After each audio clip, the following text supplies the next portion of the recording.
Kenalkan, nama saya Ahmad Supianto, tetapi dari lahir oleh orang tua diberi nama Supianto.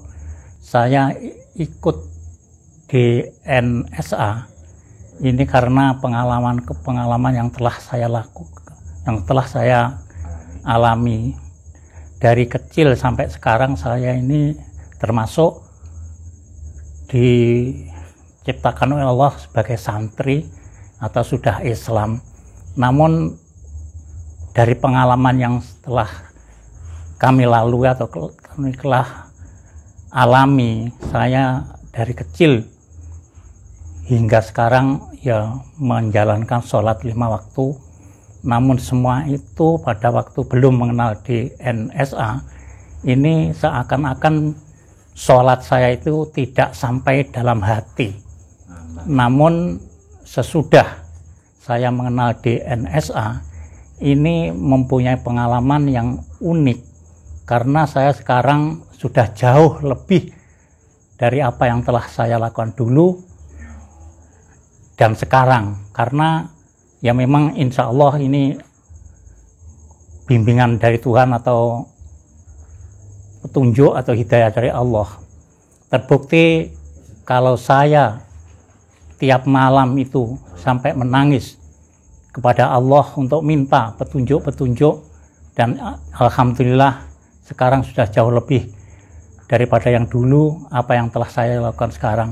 Awalnya saya menderita sakit, termasuk sakit yang parah, dan sakit termasuk kalau tidak segera mendapat pertolongan dari Allah mungkin saya sakit jiwa, karena di dalam hati saya, dalam pikiran saya ini selalu bingung, sampai saya, walaupun saya ini tidak berarti saya mengutarakan apa yang telah saya sampaikan, sebetulnya saya ini sebagai ya diberi waktu untuk khutbah, untuk beri nasihat pada orang-orang.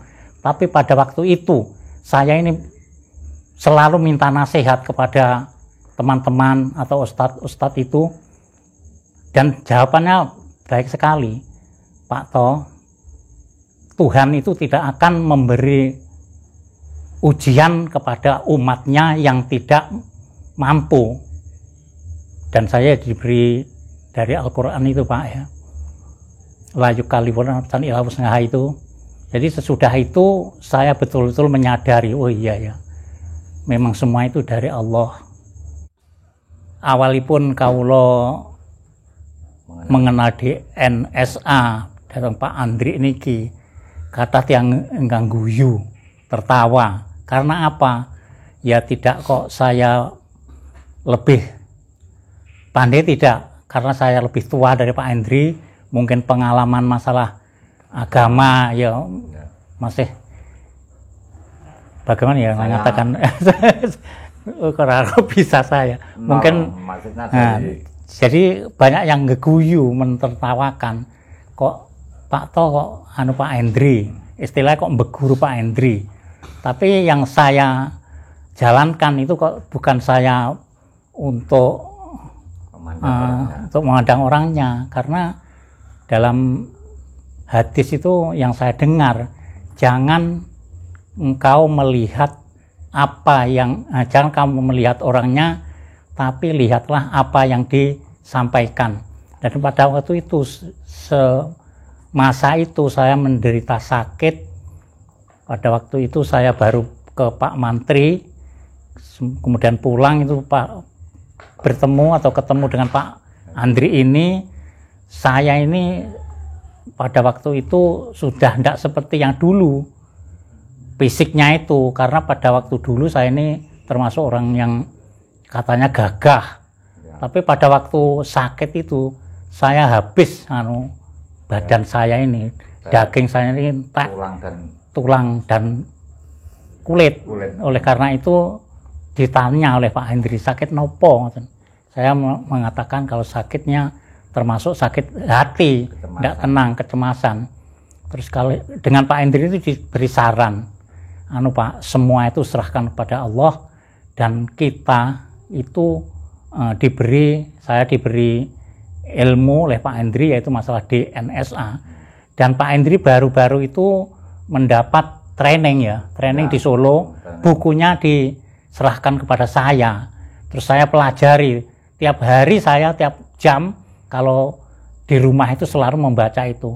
Akhirnya saya menemui metode yang dinamakan DNS itu. Artinya apa itu? Napas kita itu jangan sampai lupa pada Allah. Jadi kalau napas masuk itu ya hu itu artinya dia. Allah, kalau keluar Allah itu dia Allah. Yang kita ingatkan hanya dia Allah. Kemudian oleh teman-teman saya, la ilaha illallah kok diganti? Tidak mengganti. Artinya kan lebih pendek, lebih mengenal. Jadi kalau la ilaha illallah, nanti kalau kita kepanjangan akhirnya matinya belum sampai ilallah kan tapi kalau huwa itu kan mesti dia Allah. Jadi huwa Allah itu artinya dia Allah, tertuju pada Allah. Seandainya kita huwa itu kan sudah akan tertuju pada Allah. Itu saya angan-angan dengan hati yang jernih, dengan hati yang ikhlas, betul-betul saya hanya menghadap kepada Allah Subhanahu wa Ta'ala. Oleh karena itu pada waktu itu telah kami sampaikan dahulu bahwa saya seakan-akan akan stres. Itu pertanda bahwa keimanan saya, ketakwaan saya kepada Allah itu kalau saya nilai belum ada apa-apanya. Tapi sesudah mengenal DNSA ini seakan-akan berubah sekali. Jadi semakin mendekatkan diri dan semakin percaya kepada Allah Subhanahu wa Ta'ala bahwa semua itu adalah dari Allah Subhanahu wa Ta'ala. Dan pada waktu itu saya membaca di bukunya, semua kenikmatan yang kita terima itu dari Allah. Tapi pada waktunya kita dicoba oleh Allah, diberi ujian oleh Allah, maka mintalah pertolongan hanya kepada Allah.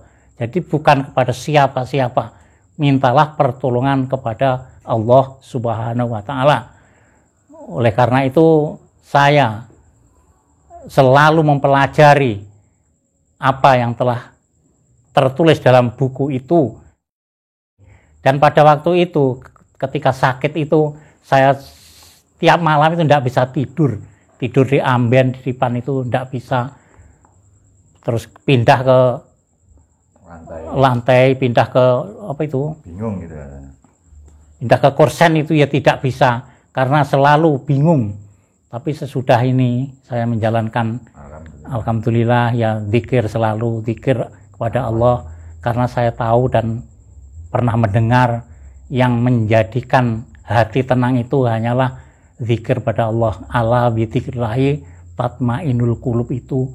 Dan selalu siang dari pagi sampai sore saya selalu juga membaca, yaitu selalu memuji kepada Allah Subhanallah gitu loh Pak. Jadi di dalam trainingnya bukunya Pak kan juga ada.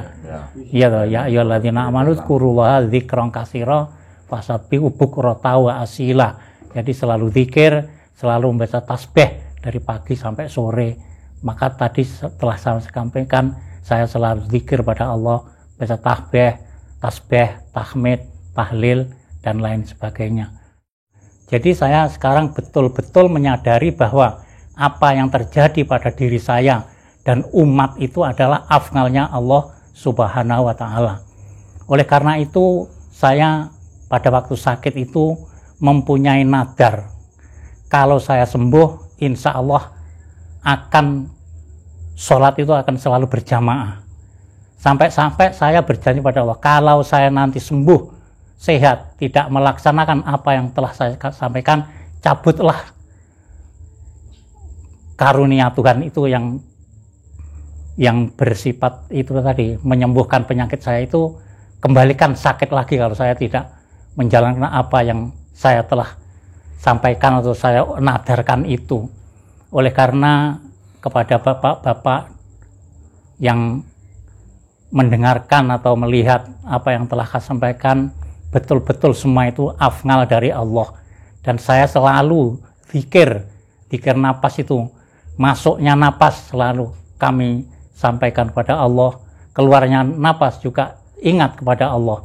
Jadi walaupun saya kemana saja, insya Allah itu zikir itu selalu saya sampaikan kepada Allah Subhanahu wa taala, mengingat apa yang telah diberikan kepada saya. Kalau saya menghitung itu tidak bisa menghitung, karena banyaknya nikmat-nikmat yang telah kami rasakan dan yang telah kami terima dari Allah Subhanahu wa taala.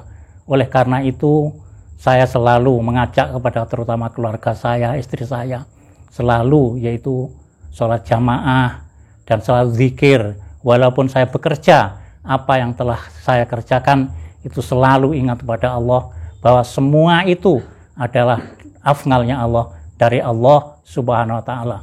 Dan setelah saya menjalankan apa yang telah kami sampaikan tadi, yaitu sholat malam, sholat lail itu tidak pernah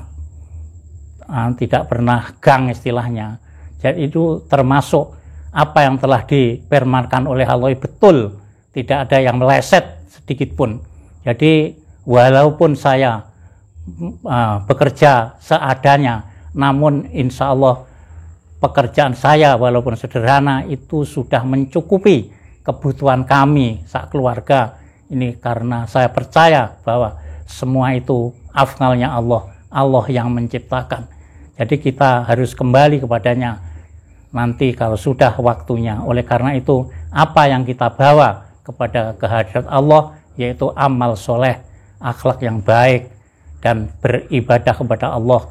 Karena Allah SWT selalu berfirman, yaitu kita diciptakan.